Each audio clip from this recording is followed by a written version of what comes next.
సీఎంగా ఉన్నప్పుడు లులు నుంచి అమర్ రాజా బ్యాటరీ వరకు పారిశ్రామికవేత్తలను వెంటాడి వేధించారు. చంద్రబాబు సీఎం అయ్యాక లులు గ్రూప్ మళ్లీ పెట్టుబడులకు ఆసక్తి చూపింది. మిగతా కంపెనీలు సైతం పెట్టుబడులు పెట్టేందుకు, ఉద్యోగాలు కల్పించేందుకు ముందుకొస్తున్నాయి. లులు రాకతో ఏపీ రాత మారుతుందా?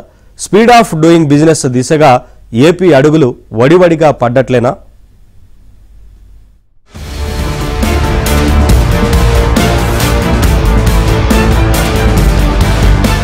రివర్స్ టెండరింగ్ పేరుతో జగన్ రెడ్డి ఏపీ సీఎం గా ఉన్నప్పుడు పారిశ్రామిక ప్రగతిని రివర్స్ చేసేశారు. కంపెనీలు పారిపోయి ఉద్యోగం కావాలనుకున్న ఏపీ యువత వేరే రాష్ట్రాల బాట పట్టక తప్పలేదు. జగన్ తీరుతో విసిగి వేసారిన లులు గ్రూప్ ఇంటర్నేషనల్ ఆంధ్రప్రదేశ్ లో ఇక ఎప్పటికీ పెట్టుబడులు పెట్టబోమంటూ వెళ్లిపోయింది. చంద్రబాబు ముఖ్యమంత్రి కావడంతో మళ్లీ రాష్ట్రంలో అడుగుపెట్టింది. ఆ సంస్థ చైర్మన్ యూసుఫ్ అలీ తన బృందంతో అమరావతి వచ్చి సీఎం చంద్రబాబుని కలిశారు. రాష్ట్రంలో పెట్టుబడులకున్న అవకాశాలపై చర్చించారు.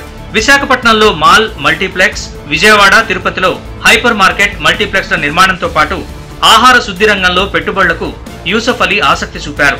సులభతర, వేగవంతమైన వ్యాపారానికి తాము ప్రాధాన్యం ఇస్తున్నామని చంద్రబాబు వారికి వివరించారు.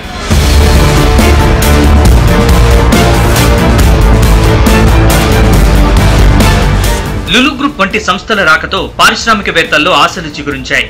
ఏపీలో పెట్టుబడులపై చర్చ మొదలైంది. ఇది రాష్ట్రానికి ఖచ్చితంగా మేలు చేస్తుందన్నారు చంద్రబాబు. 2200 కోట్ల పెట్టుబడితో విశాఖలో షాపింగ్ మాల్, 5000 సీట్ల సామర్థ్యంతో అంతర్జాతీయ స్థాయి కన్వెన్షన్ కేంద్రం, 5 స్టార్ హోటల్ నిర్మాణంతో 10,000 మందికి ఉపాధి కల్పించే లక్ష్యంతో 2018లో లులు గ్రూప్ తో రాష్ట్ర ప్రభుత్వం ఒప్పందం చేసుకుంది. 13.83 ఎకరాల భూములు కేటాయించడంతో లులు గ్రూప్ డిజైన్లు తయారు చేయించింది. ప్రాజెక్టుకు శంకుస్థాపన కూడా చేసింది. వైకాపా అధికారంలోకి వచ్చాక భూ కేటాయింపుల్లో అవకతవకలు జరిగాయంటూ రివర్స్ టెండరింగ్ పేరుతో ఒప్పందాన్నే రద్దు చేసింది. జగన్ ప్రభుత్వ తీరుతో నొచ్చుకున్న లులు గ్రూప్ ఇక ఆంధ్రప్రదేశ్ లో పెట్టుబడులు పెట్టబోమని ప్రకటన విడుదల చేసింది. వెంటనే తెలంగాణ, తమిళనాడు, ఉత్తరప్రదేశ్, కేరళ సహా వివిధ రాష్ట్రాలు ఆహ్వానించడంతో అక్కడికి వెళ్లిపోయింది. తెలంగాణ, తమిళనాడులో 3500 కోట్ల చొప్పున పెట్టుబడులతో ప్రాజెక్టుని ప్రారంభించింది. జగన్ తీరు నచ్చక వెళ్లిపోయిన ఆ సంస్థ ఇప్పుడు రాష్ట్రంలో కూటమి ప్రభుత్వం అధికారంలోకి రావడంతో వెనక్కి వచ్చింది. అందుకే జగన్ దెబ్బకు పారిపోయిన అన్ని కంపెనీలు లులు బాటనే పడతాయంటున్నారు విశ్లేషకులు.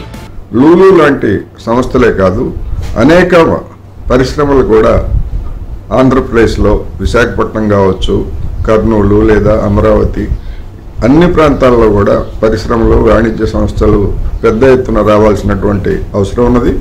అలాంటి సంస్థలు రాకను ఆహ్వానిస్తూ తగినటువంటి వాతావరణాన్ని 3 పార్టీల కూటమి కల్పించాల్సినటువంటి అవసరం ఉంది.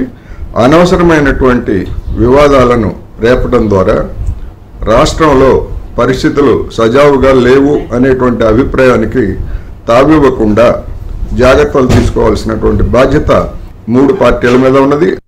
రాష్ట్రంలో పెట్టుబడుల ఆకర్షణకు ఏపీ ప్రభుత్వం తీవ్రంగా శ్రమిస్తోంది. ఈజ్ ఆఫ్ డూయింగ్ బిజినెస్ తో పాటు స్పీడ్ ఆఫ్ డూయింగ్ బిజినెస్ దిశగా అడుగులేస్తోంది. ఇందులో భాగంగానే సిఐఐ భాగస్వామ్యంతో కన్సల్టేటివ్ ఫోరం ఏర్పాటు చేసింది. ఫోరం చైర్మన్ గా మంత్రి నారా లోకేష్ ను నియమిస్తూ పరిశ్రమల శాఖ జీవో కూడా విడుదల చేసింది. పెట్టుబడుల ఆకర్షణ, పారిశ్రామికవేత్తల మధ్య అనుసంధానకర్తగా ఈ ఫోరం పనిచేయనుంది. 2 ఏళ్ల కాల పరిమితితో ఇది పనిచేస్తుంది. As you are all aware, under the leadership of Mr. Naidu, Andhra Pradesh was one of the fastest growing states in India, and we now need to make up for lost time.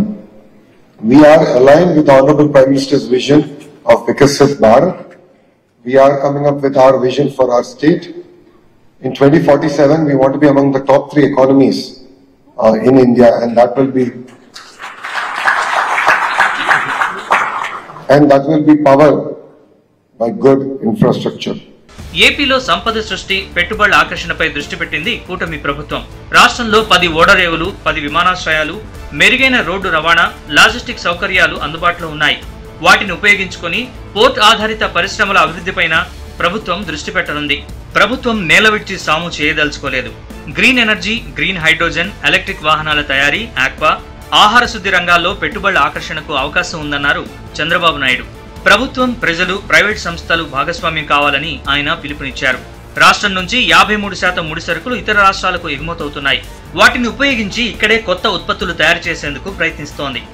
We have picked specific commodities that we want to specialize in, agri commodities that as a state we want to specialize in. This is part of the Vikasit Andhra Pradesh vision.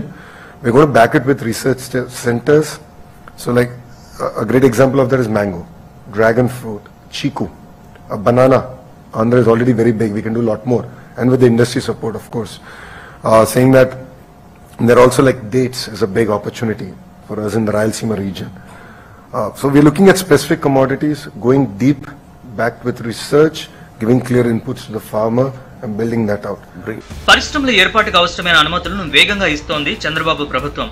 పారిశ్రామికవేత్తల్ని గౌరవంగా చూస్తోంది. వచ్చే 5 ఏళ్లలో 20 లక్షల ఉద్యోగాల కల్పనే లక్ష్యంగా కూటమి ప్రభుత్వం వేగంగా అడుగులేస్తోంది. పారిశ్రామికవేత్తలకు సింగిల్ పాయింట్ కాంటాక్ట్ కోసం ఇప్పటికే ఎకనామిక్ డెవలప్మెంట్ బోర్డుని ప్రభుత్వం పునరుద్ధరించింది.